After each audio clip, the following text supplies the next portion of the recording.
I just think there's a lot of good things to talk about right now with the team. And some guy was like, "Hey, relax. We'll get you a cheerleader's uniform." I love doing this, and I've been doing this for 31 years. And when the team sucked, and I'm telling you, this guy's a clown, and this guy should get fired, and all of that, then I'm the hater, right? And so now that I like what they're doing, I buy into. Well, hell, I predicted that they should hire Chris Greer.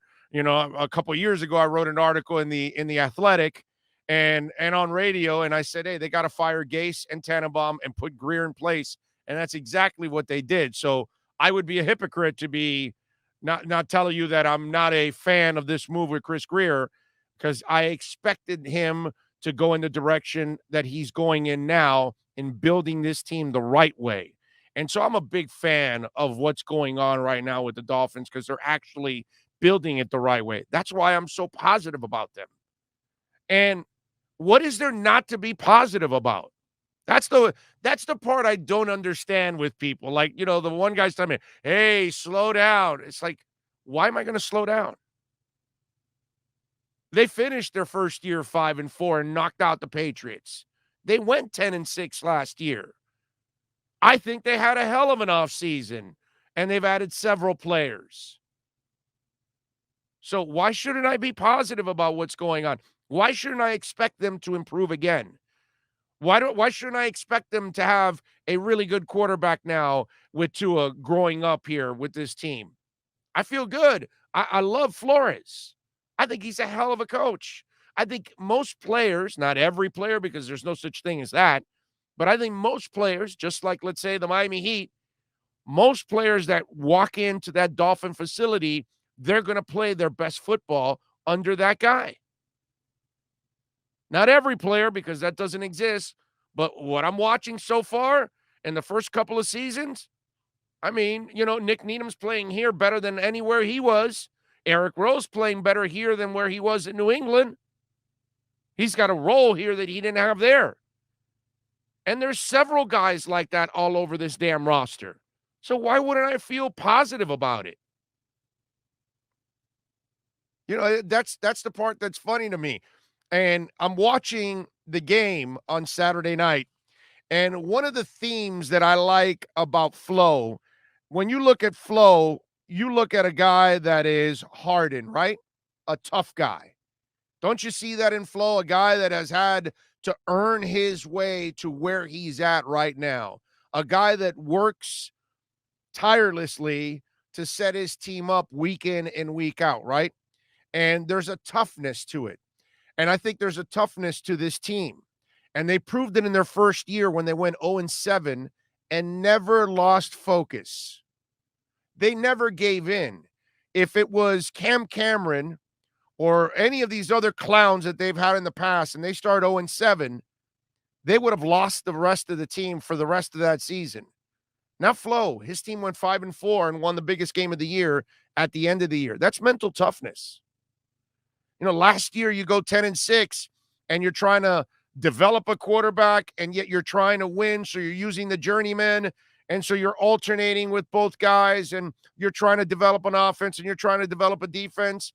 And yet you go out and win 10 games, something that none of us thought that they would be able to do. Saturday night, you want toughness? Jalen Waddle gets kicked in the knee. He's writhing in pain, rolling around on the field. We're all, just crapping bricks going, oh, no, man, this kid blew out his knee. Oh, dude. And I was actually going, yo, Jalen, get on the floor. Stop hopping all the way down the field. You might actually damage it more. Relax, get down. Which I'm sure the trainers told him, hey, if you ever get injured again, just stay right there and get down on the field. We will come to you. But obviously the emotions and all that, he's pissed. He's like, hell no, this is not happening to me. That's what he's doing. So I get why he ended up midway down the field. You know what I mean? I totally understand that. But obviously we were all, crapping in our pants. Kid gets checked out and he comes back to play. That's toughness. That's wanting it.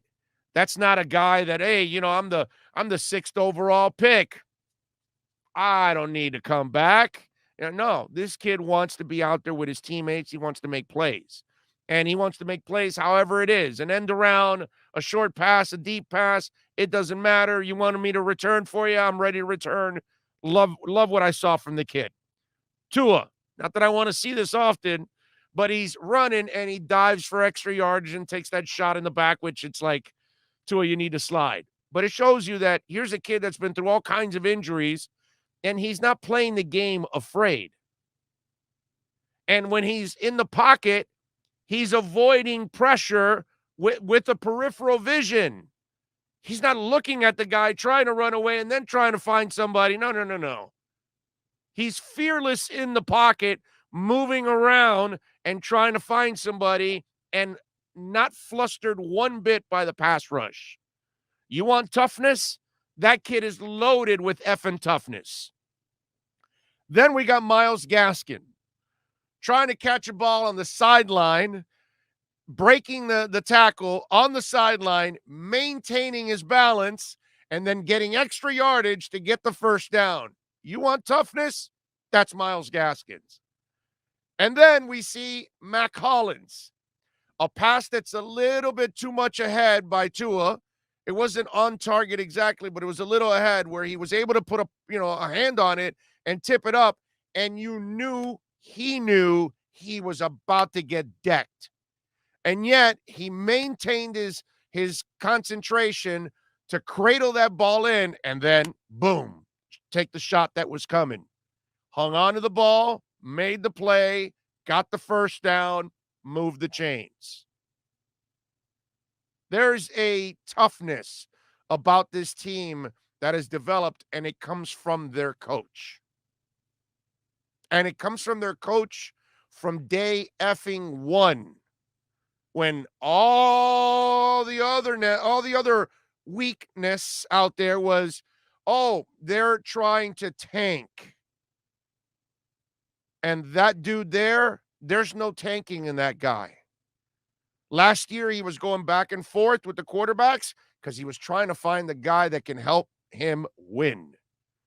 And Fitz did not help him win in the first couple games, so he went to Tua. And then Tua couldn't help him win, so he went back to Fitz. It's the same thing he did with Rosen the year before, where Fitz did not start well, went with Rosen, then went back to Fitz. He doesn't give a shit. He wants to win. Can you help me win? Yes, you will play. You can't help me win right now? You need to take a seat. It's pretty simple. There's no tanking. It's about winning, period. That's all. A lot of you, and the irony is beautiful, right? You wanted to tank for Tua, and you didn't have to tank shit.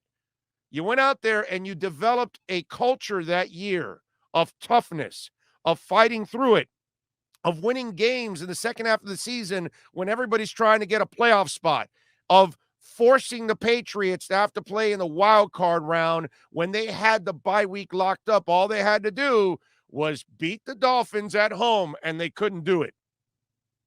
Why? Because there's no effing tanking. There's no crying in baseball. There's no tanking with the Miami Dolphins and Flo.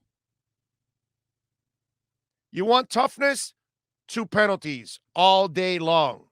You know the mental toughness it takes to play the game that is physically brutal for 4 quarters. And you have an array of people that are playing first stringers and second stringers and third stringers, and you must coach them all up. And he coaches them all up to mentally be focused on committing only 2 stinking penalties in the entire game. The toughness is shown mentally. The toughness is shown physically. It's consistent as hell with this team. It's impressive, man. It's impressive. It's something that you haven't seen here in forever. This is the kind of stuff you saw with Shula. You didn't even see this with Jimmy. Jimmy's teams had a whole bunch of fouls and penalties. They didn't play smart all the time. They committed a lot of mistakes. And so did all the other coaches that followed. This is the one dude that his teams are more disciplined than I've seen in over 20 years. Again, he's not Shula, but I'll keep saying it. There are Shula characteristics in this man, and he is the only coach since Don Shula that I could legitimately say there are Shula characteristics in this dude because that's Shula. It didn't matter who he was coaching. It was the preseason, or if it was Scabs, or if it was his starters, you weren't going to screw the game up. More often than not, you would let the other team screw it up. And that's the beauty of football. In 2008, when they won the 11 games, it wasn't that they were explosive. It was that they were smart. Pennington didn't turn over the football. They didn't make a ton of mistakes like that. And so that kept them in games. And it's amazing if you don't turn over the football and you do what he's doing now, that you don't commit penalties, you're going to allow yourself to be in a lot of games. And that's what the Dolphins are going to do. They're going to play smart football, they're going to play tough football, and they're going to give themselves a chance to win most games. Sounds familiar for us older people? Kind of reminds you of the old man, right? Rest in peace, Shoes. Reminds you of the old man. Because that's exactly what it was all about. Smart football, give yourself a chance to win, and you'll be in the game in the fourth quarter. And that's what this Dolphin team is learning how to win and learning what to do on a game in and game out basis. And there were several examples on Saturday night that just showed you that his team is disciplined and understands the importance of playing smart and tough football. Love what I saw.